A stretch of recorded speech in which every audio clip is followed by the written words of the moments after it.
사무엘상 28장 3절부터 7절까지의 말씀 한 절씩 교독하시도록 하겠습니다. 제가 먼저 읽겠습니다. 사무엘이 죽었으므로 온 이스라엘이 그를 두고 슬피 울며 그의 고향 라마에 장사하였고 사울은 신접한 자와 박수를 그 땅에서 쫓아내었더라.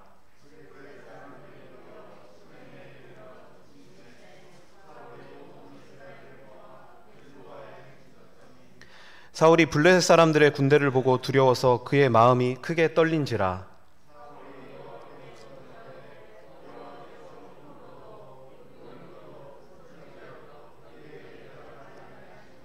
함께 있습니다. 사울이 그의 신하들에게 이르되 나를 위하여 신접한 여인을 찾으라. 내가 그리로 가서 그에게 물으리라 하니 그의 신하들이 그에게 이르되 보소서 엔돌에 신접한 여인이 있나이다. 아멘. 네, 오늘 이 시간에는 함께 읽은 우리 본문 말씀을 가지고 사울의 자가당착이라는 제목으로 함께 하나님의 말씀을 나누도록 하겠습니다. 네, 사무엘상 강의로만 끝나지 않아서 저는 개인적으로 좀 다행이라고 생각합니다. 성도님들하고 같이 이 사무엘상의 은혜의 말씀을 같이 나누면서 우리가 또 사무엘상을 정리할 수 있게 된 것도 하나님의 은혜인 것 같습니다. 이 시간에 이 사무엘상 말씀이 주시는 그 의미에 대해서 우리가 같이 한번 진실되게 생각하고 나아가는 시간이 되면 좋을 것 같습니다. 사울왕 당시에 그 이스라엘의 가장 큰 적은 바로 블레셋이었습니다. 이 블레셋이 이제 사무엘상 말미에 또다시 모든 방백들을 모아서 대규모로 이스라엘 침략을 감행하고 있습니다. 이에 맞서서 사울도 온 이스라엘 백성들을 모아서 서로 대치 중인 그런 상황이 바로 오늘 본문의 배경이 됩니다. 이번은 그동안은 소규모 전투가 주로 국지전으로 이루어졌다면 이번에는 각 나라의 운명을 건 전면전이 다시금 시작되어지고 있는 것입니다. 그런데 28장 1절에서 2절 말씀을 보면 당시 블레셋으로 피신 중에 있었던 다윗이 가드왕 아기스로부터 이스라엘과의 전쟁에 자신의 호위대장으로 출전할 것을 종용받는 그런 위기의 모습이 등장하고 있습니다. 이것과 관련된 내용은 다음 시간에 사무엘상 강해를 마무리하면서 같이 이야기를 나눠보도록 하겠습니다. 지금 벌어지고 있는 이 상황을 봤을 때 다윗은 지금 이스라엘 왕으로서 하나님께 기름 부음을 받은 자임에도 아기스의 명에 따라 왕이 되어야 할 나라, 그리고 하나님께서 세우신 나라를 자신의 모국을 공격해야 하는 그런 위기에 빠졌다는 것입니다. 또한 사울은 이제 블레셋의 대규모 침공으로 인해 나라와 또 자신의 생명까지 잃을 그런 위기에 처하게 되어졌습니다. 여기서 근본적인 한 가지 질문을 던지면서 오늘 말씀을 시작하려고 합니다. 그것은 이 상황이 도대체 왜 이렇게 되었을까 하는 것입니다. 다윗은 하나님을 의지하는 대신에 이방 블레셋의 왕을 의지하고자 했었고, 사울도 하나님을 의지하는 것이 아니라 자신의 힘과 능력을 의지하는 교만한 모습으로 이러한 위기를 자초한 것입니다. 그러니까 완전히 상반된 길을 걸어가고 있었던 이들이 지금은 어떻게 된 일인지 같은 길을 가며 같은 위기에 처해 있다라고 하는 것입니다. 그 원인이 무엇일까요?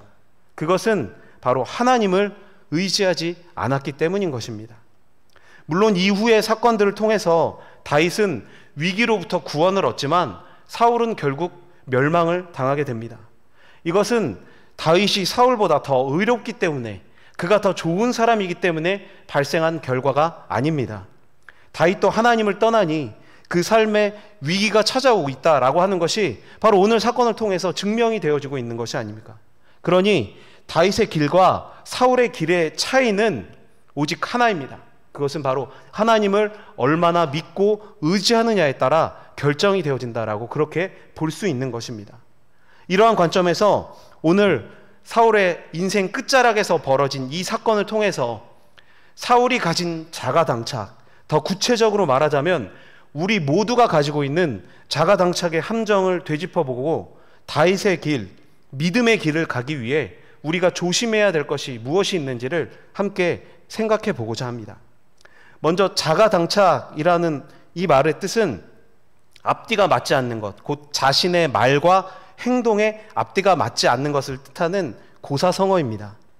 이런 행동을 하는 사람들은 다른 사람들의 신뢰를 얻지 못합니다. 그리고 기준 없이 일을 처리하다 문제를 일으키곤 하는 것입니다. 그럴싸한 말을 늘어놓지만 언제나 행동이 뒤따르지 못하기 때문에 결국 사람들에게 비난과 조롱거리가 되기 십상인 것입니다. 그런데 이 말이, 이 고사성어가 사울이 행동하는 모습을 가장 잘 표현하는 말이 되는 것입니다. 블레셋과의 전쟁에 앞서서 발생한 한 가지 사건이 있습니다. 3절 말씀을 보면 선지자 사무엘이 죽었다라고 하는 것이 나타납니다. 인간적인 시각으로 봤을 때 사무엘은 평범했었던 이 사울을 갑자기 왕으로 만들어준, 그러니까 사울에게 있어서는 은인이자 선생님과도 같은 그런 사람이었습니다. 그리고 사울이 실수할 때마다 사울을 채찍질하고 하나님의 뜻을 전달했습니다. 또한 하나님의 말씀을 대언하는 선지자였지만 사울에게 인간적인 연민도 가지고 있어서 그의 죄를 보고 안타까워했으며 그가 바른 길을 가게 하기 위해서 정말 끊임없는 노력을 해왔었던 선지자였습니다. 또한 이 사무엘의 이 모습을 통해서 사울이 그나마 급격한 추락을 면할 수 있었다라고 그렇게 보기도 하는 것입니다. 그러한 이렇게 영향력이 지대했었던 사무엘이 죽었습니다. 이것은 사울에게는 아마 큰 충격이었을 것입니다. 또한 이것은 이제 하나님께서 사울을 향해 말씀하실 예언, 곧 사울의 통치가 끝나고 다윗의 통치가 시작될 것임을 상징하는 그런 일이기도 한 것입니다. 그런데 이러한 배경 속에서 굉장히 생뚱맞은 그런 사건이 한 가지가 등장합니다. 그것은 사울이 이스라엘에서 신접한 자와 박수를 쫓아내는 일종의 종교개혁을 단행한 것입니다. 사울의 이러한 행동은 율법에 근거한 것입니다. 신명기 18장 10절에서 12절까지의 말씀을 제가 빠르게 읽겠습니다. 그의 아들이나 딸을 불 가운데로 지나게 하는 자나 점쟁이나 길흉을 말하는 자나 요술하는 자나 무당이나 진언자나 신접자나 박수나 초혼자를 너희 가운데 용납하지 말라. 이런 일을 행하는 모든 자를 여호와께서 가증히 여기시나니 이런 가증한 일로 말미암아 내 하나님 여호와께서 그들을 내 앞에서 쫓아내시느니라 라고 말씀합니다.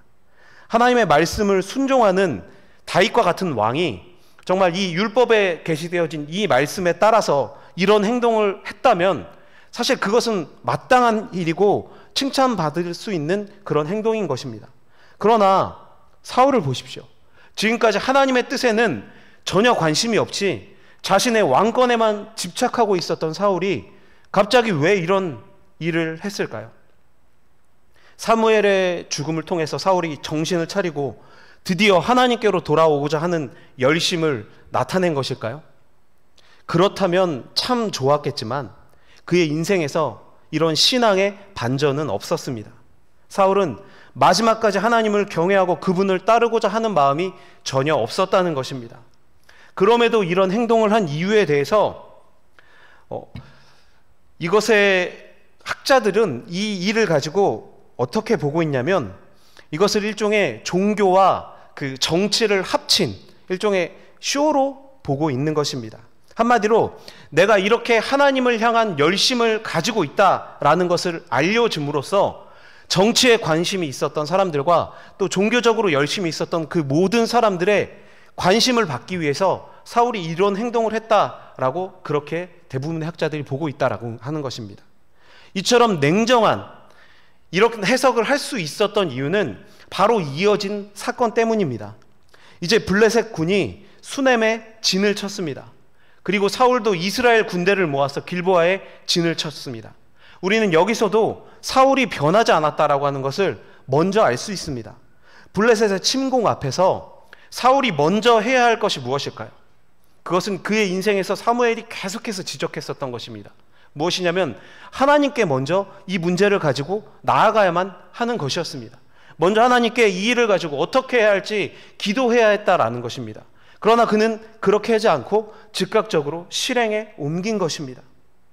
그러나 그가 이런 모습을 할 수 있었던 이유는 바로 자신의 힘으로 군대를 만들어서 블레셋을 맞서 보겠다라고 하는 그런 인간적인 욕심과 인간적인 계획이 있었기 때문에 그러한 것이죠.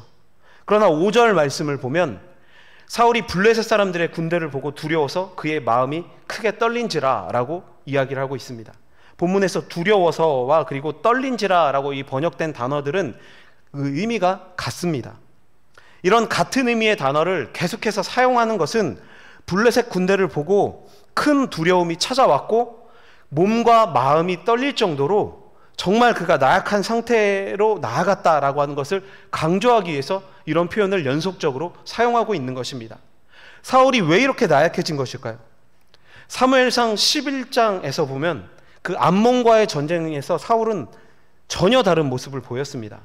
6절과 7절 말씀을 보면 사울이 이 말을 들을 때 하나님의 영에게 크게 감동되매 그의 노가 크게 일어나 한결이의 소를 잡아 각을 뜨고 전령들의 손에서 그것을 이스라엘 모든 지역에 두루 보내어 이르되 누구든지 나와서 사울과 사무엘을 따르지 아니하면 그의 소들도 이와 같이 하리라 하였더니 여호와의 두려움이 백성에게 임함에 그들이 한 사람같이 나온지라 라고 얘기합니다. 사울에게 있어서 가장 영광스러운 전쟁이었던 암몬과의 전쟁에서 보여주었던 모습이죠. 그렇다면 이렇게 용맹스러웠던 이 사울이 왜 이런 큰 두려움에 빠지게 되어졌을까요?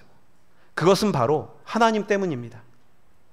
그때에는 하나님이 사울과 함께 하셨고 그래서 여호와의 두려움이 백성들에게 임하여 한마음이 되어 모든 백성들이 일어섰고 대적들을 향해 나아가 물리칠 수 있었던 것입니다. 그런데 이제 그가 먼저 하나님을 버림으로 하나님께서 그와 함께하지 않으시니 세상의 두려움이 사울에게 찾아온 것이고 왕이었던 그가 정말 온몸을 바들바들 떨 정도의 한심한 모습을 보일 수밖에 없었던 것입니다. 여기서 우리가 기억해야 하는 중요한 사실은 이것이 우리 삶에도 마찬가지라는 것입니다. 하나님이 떠나시고 말씀이 끊어지면 결국 우리도 세상이 주는 두려움에 사로잡힐 수밖에 없게 된다라고 하는 것이 오늘 이 사건이 주는 첫 번째 교훈이 되는 것입니다. 일이나 건강, 자녀, 사업 여러 가지 이런 문제들이 하나님이 떠난 자리를 채우게 되는 것입니다.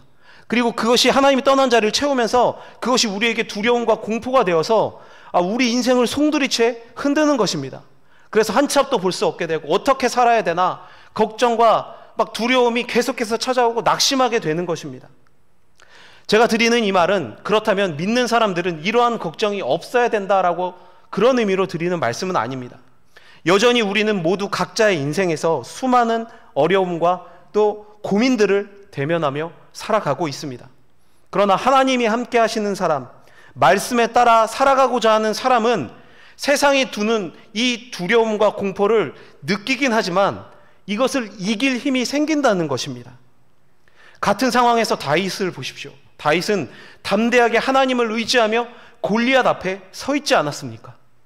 그러나 사울은 군대를 모았음에도 이제 대적 앞에서 수많은 걱정과 두려움으로 그저 몸을 떨 수밖에 없었던 것입니다. 혹시 지금 근심이나 걱정, 두려움에 사로잡혀서 아무것도 하지 못하고 주저앉아 울고 계시는 분은 없으십니까? 이때 우리가 기억해야 할 것은 바로 하나님의 말씀을 의지하며 나아갈 때 세상의 두려움을 이길 수 있다라고 하는 너무나도 우리가 잘 알고 있지만 제대로 기억하지 못하는 이 성경이 주는 진리의 말씀인 것입니다. 주님이 우리의 피난처이시며 살 길이기 때문에 우리가 그분께 나아가는 한 세상의 두려움과 걱정이 결코 우리를 삼키지 못한다는 것입니다. 그러니 두려움이 생길 때는 어떠한 때입니까? 낙심하고 쓰러져 그냥 신세 한탄하고 있을 때입니까? 아닙니다. 그때는 바로 기도해야 할 때인 것입니다. 나를 쓰러뜨리려고 하는 저 세력들에게 내가 굴복하지 않고 담대하게 주님의 이름을 의지하여 설 수 있도록 그렇게 기도하시기를 바랍니다.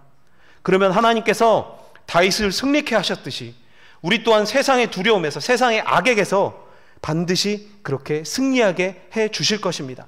이것을 분명하게 믿으시는 저와 여러분이 되시기를 바랍니다. 그러나 안타깝게도 우리가 이렇게 확신에 차서 아멘을 외쳤지만 사울은 그렇게 하지 못했습니다. 물론 6절 말씀을 보면 사울이 여호와께 묻자오되 여호와께서 꿈으로도 우림으로도 선지자로도 그에게 대답하지 아니하심으로 라고 하는 말씀이 있습니다. 그래서 이 말씀을 보고 하나님이 거절하신 것 아니냐 이렇게 반문하시는 분도 있으실 것입니다. 그러나 하나님께서는 이스라엘만의 또 사울만의 신이 아니십니다. 5절에서 사울이 먼저 블레셋 군대를 대항하기 위해 군대를 모았다라고 하는 것을 이야기했습니다. 두려움을 느껴, 그리고 블레셋 군대를 보고 두려움을 느껴서 하나님께 물었다라고 이런 순서를 말씀드린 것입니다. 이것은 어떻게 된 거죠? 앞에서도 잠깐 언급했지만 순서가 뒤바뀐 것입니다. 만약 사울의 눈에 블레셋 군대가 약해 보였다면 어땠을까요? 과연 사울이 하나님께 물었을까요? 절대 묻지 않았을 것입니다. 이런 믿음 없는 요청에 하나님께서 응답해 주셔야만 할까요? 그렇지 않습니다. 하나님께서는 언제나 자기가 필요할 때만 꺼내 쓰는 그런 해결사가 아닌 것입니다. 하나님께서는 사울의 인생에서 이미 수많은 기회를 주셨습니다. 그러나 그 모든 기회, 그 은혜를 버린 것은 누구죠? 다름 아닌 사울인 것입니다. 그리하여 하나님의 말씀이 끊어지고 영적인 어둠이 그에게 찾아온 것입니다. 지금 공격하기 위해 모여있는 이 블레셋 군대가 아니라 하나님과의 소통이 단절됨으로써 이제 사울은 자신의 인생에서 최대의 위기를 맞이하게 된 것입니다. 그리고 사울은 이 위기를 벗어나고자 정말 말도 안 되는 마지막 방법을 모색합니다. 오늘 우리가 읽은 7절 말씀을 보면 초혼술, 즉 영혼을 불러낼 수 있는 여인을 찾아서 하나님이 답해 주시지 않는 이 답을 얻겠다라고 하는 것입니다. 한마디로 얘기하자면 무당 찾아가서 점을 치겠다라고 하는 것이죠. 이 얼마나 말도 안 되는 상황입니까? 왕이 그냥 찾아가는 것도, 이스라엘이라는 하나님이 세우신 나라의 왕이 무당을 찾아가는 것도 말이 안 되지만 정말 말이 안 되는 이유는 무엇이냐면 바로 얼마 전에 신접한 자들을 이스라엘에서 죽이고 쫓아낸 사람이 누구입니까? 그 사람이 바로 사울 자신이었습니다. 그런데 상황이 급하고 의지할 데가 없으니까 이제 귀신의 힘이라도 빌리고자 하는, 이것이 바로 사울의 자가당착, 심각한 자기 모순이라는 것입니다. 사실 사울에게 있어서 그런 것은 안중에도 없었을 것입니다. 끝까지 인간적인 생각과 계산으로 그저 어떻게 하면 지금 눈앞에 닥친 이 위기를 모면할까, 그것만을 생각하고 있었겠죠. 그러나 사울의 이러한 행동이 그가 마지막으로 행했었던 선한 일이었던 이 종교개혁마저도 불손한 의미로 진행했다는 것, 사실은 믿음이 전혀 없었다라고 하는 것을 나타내는 것이며, 하나님께서 하시는 심판, 말씀의 실현이 결코 과하지 않다라고 하는 것을 증명하는 그런 모순적인 행동이 되어버렸다라고 하는 것입니다. 이제 사울의 신하들은 그의 명을 받고 엔돌의 신접한 여인을 찾게 됩니다. 그런데 엔돌은 사울이 위치한 이 길보아에서 그리 먼 곳은 아니었지만 문제가 있었습니다. 블레셋이 진치고 있었던 수넴보다 더 위쪽에 자리한 것입니다. 그러니까 쉽게 얘기하자면 이 여인을 만나기 위해서는 적진을 통과해야 하는 위험을 감수해야만 하는 것이었습니다. 그럼에도 사울은 변장까지 하고 이 위험한 길을 굳이 가고 있습니다. 변장은 단지 그러니까 적군만을 속이기 위한 것이 아니라 먼저는 신접한 여인을 속여 자신이 사울임을 모르게 하기 위한 행동이었고, 나아가 백성들도 모르게 하기 위한 시도이기도 했습니다. 이렇게까지 해서라도 사울은 답을 알고 싶어 했던 것이고, 그래서 자신이 가지고 있는 두려움을 해결하고 싶었던 것입니다. 그가 이러한 열심으로 하나님 앞에 나와왔다면 그의 인생의 모습이 분명 달라졌을 것이다 라고 하는 생각이 들 수밖에 없는 것입니다. 그래서 인간적인 안타까움이 계속 들게 되는 것이죠. 제가 강의 때도 말씀드렸지만 저는 사울을 보면 볼수록 뭔가 좀 짠하고 안타까운 마음이 계속해서 들 수밖에 없습니다.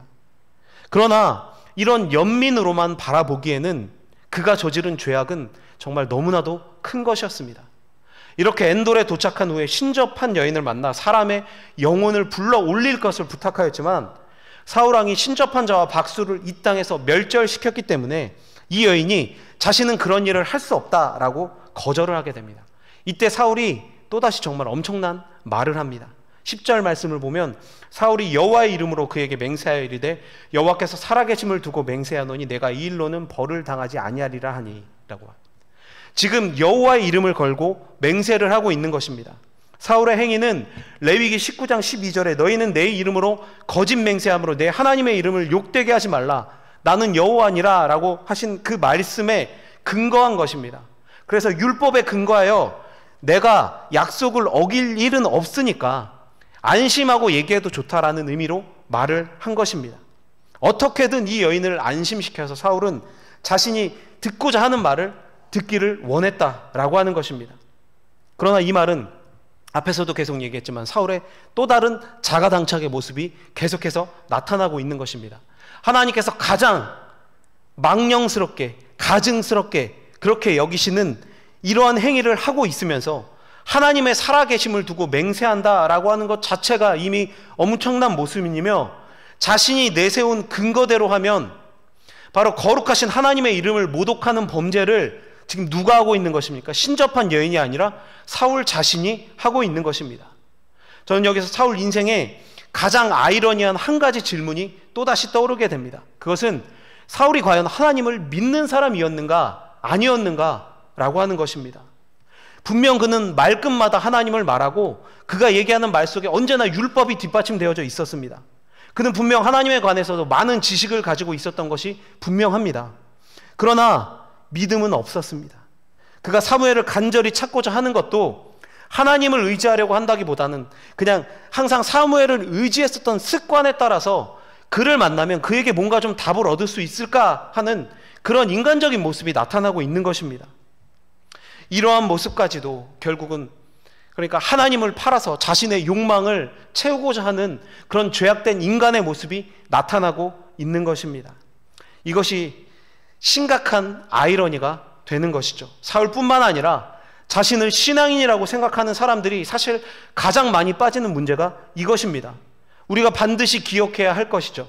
사울의 삶의 실체가 바로 껍데기뿐인 그런 겉보기에는 그럴싸한 신앙인의 전형적인 모습이라는 것입니다.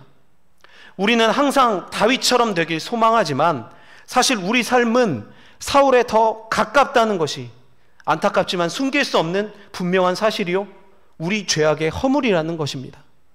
우리가 하나님의 이름을 부르지만 주권을 하나님께 맡기고 말씀에 순종하는 삶이 아니라 내가 하고 싶은 대로 행동하고 나에게 찔림을 주는 말씀은 무시하고 무사한 일, 복을 많이 받는 말씀만 따른다라고 하는 그런 전형적인 신앙생활, 지금 우리가 말씀을 읽으며 안타까움과 답답함을 함께 느끼고 있는 사울의 삶과 너무나도 일치하는 그런 모습, 그런 말씀이 되는 것입니다. 하나님을 온전히 믿는 것은 모든 말씀에 철저히 순종하는 것이며 나의 삶의 주권을 완전히 하나님께 맡기는 것입니다. 그래서 저번 시간에도 말씀드렸듯이 다윗은 모든 것이 자신에게 유리한 상황임에도 불구하고 사울을 죽이지 않았던 것입니다. 하나님의 뜻과 하나님의 말씀을 실현하고자, 그것이 자신에게 엄청난 고난과 역경을 불러올 것을 너무나도 잘 알고 있었지만 다윗은 기꺼이 그 일을 한 것이죠. 그것이 바로 사울과 다윗의 차이로 나타나게 되어지는 것입니다. 이제 여인은 이 사울이 이렇게까지 맹세하니까 이 맹세를 믿고 누구를 불러 올리면 되겠습니까? 라고 물어봅니다. 그때 사울은 사무엘의 영을 불러달라 이렇게 이야기를 하고 있죠. 우리는 이 본문을 대하면서 사실 큰 혼란을 느낍니다. 사사이자 선지자였던 이 위대한 선지자 사무엘을 일개 신접한 여인, 무당 따위가 불러낼 수 있다라고 하는 것 어떻게 생각하십니까? 이것은 말이 되질 않고 무엇보다도 성경의 가르침에 어긋납니다. 누가복음 16장 26절 말씀을 보면 그뿐 아니라 너희와 우리 사이에 큰 구렁텅이가 놓여 있어서 여기서 우리가 너희에게 건너가고자 하되 갈 수 없고 거기서 우리에게 건너올 수 없게 하였느니라 라고 이야기합니다. 이 말씀은 거지 나사로와 부자가 죽어서 천국과 지옥에 들어간 후에 부자가 아브라함에게 요청한 말에 대한 아브라함의 대답을 기록한 말씀입니다. 한마디로 한 번 죽으면 그 영혼은 지상을 떠나 천국과 지옥에 가게 되어지고 천국과 지옥을 왔다 갔다 할 수도 없지만 그 어떠한 것도 움직일 수 없다라고 하는 것입니다. 그런데 이 일이 지금 벌어지고 있는 것입니다.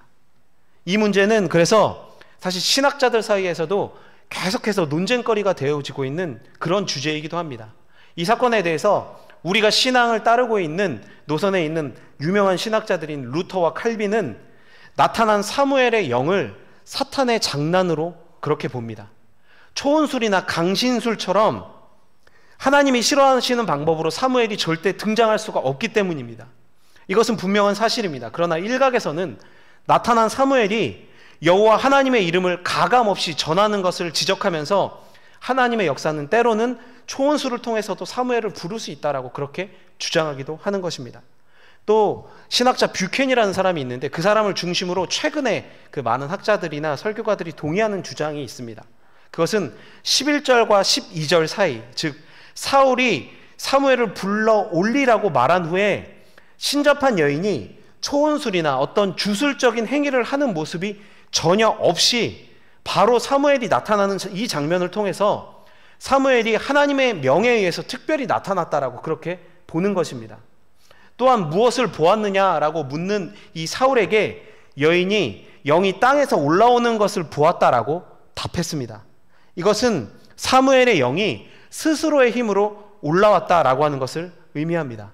만약 자신이 불러내서 영을 끌어올렸다면 이런 표현을 쓸 수가 없는 것이죠.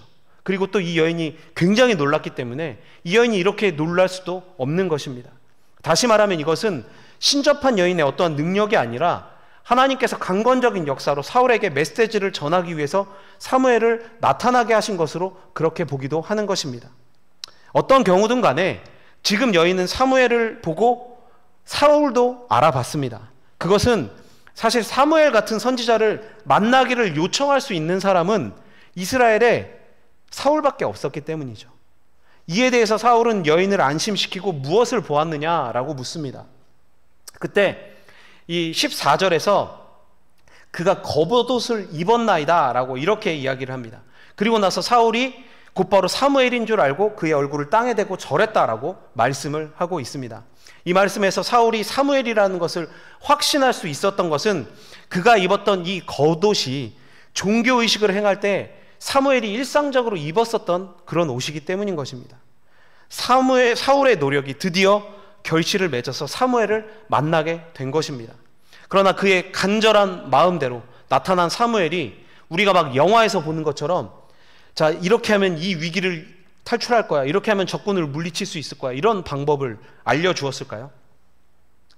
이어진 16절에서 19절까지의 말씀을 보면 사무엘은 왕권이 다윗에게 넘어가고 자신과 이스라엘 군대가 블레셋에게 죽임을 당하게 될 것이라고, 예전에 하나님께서 하신 그 예언의 말씀을 다시금 확증시켜 주는 그런 이야기를 전하고 있습니다.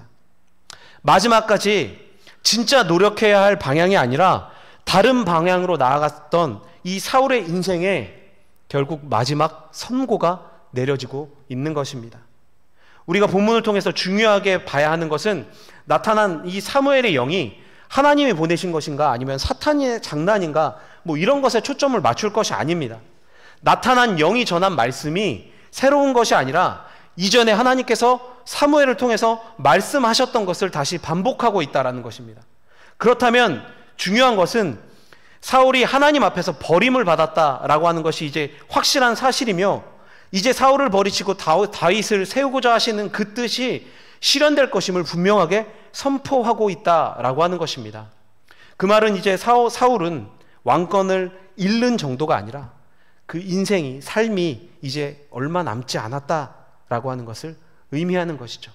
학자들은 사무엘상 29장에서 30장까지 이제 이어서 다윗의 이야기가 등장하지만 시간 순서만으로 보면 블레셋 군이 출병한 직후에 지금 일이 발생한 것이고 28장 다음에는 31장이 와야 시간적인 순서로는 맞다라고 이야기합니다.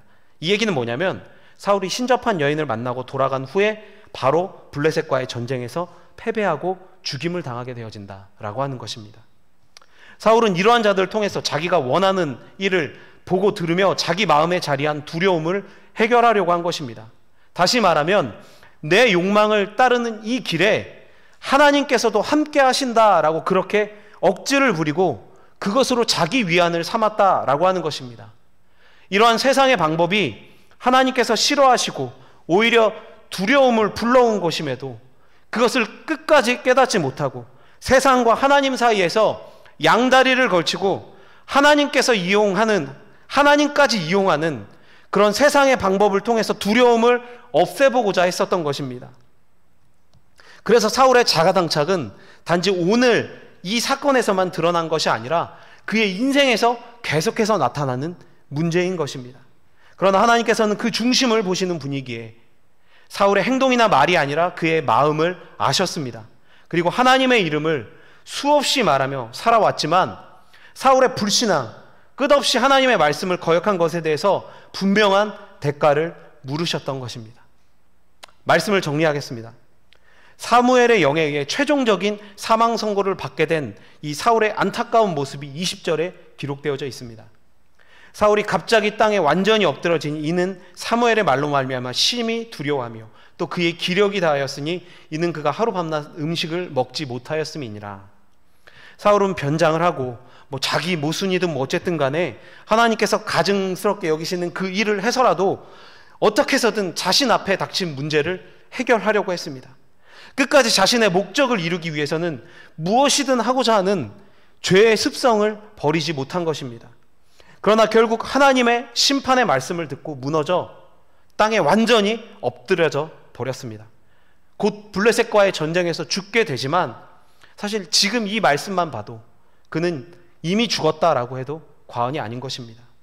그는 신접한 여인을 만나 원하는 말을 듣고 두려움을 해결하려고 그 자리까지 왔지만 오히려 이제는 더 큰 두려움에 사로잡혀서 일어설 수도 없을 정도로 그런 심각한 처지에 빠져버린 것입니다. 이것이 바로 하나님께 버림받은 자의 모습인 것입니다. 하나님이 떠나셔서 그분의 도움을 전혀 기대하지 못하고 자기 나름대로 열심히 구원의 방도를 찾지만 어떠한 열심을 내도 구원의 방도를 얻을 수는 없는 것입니다.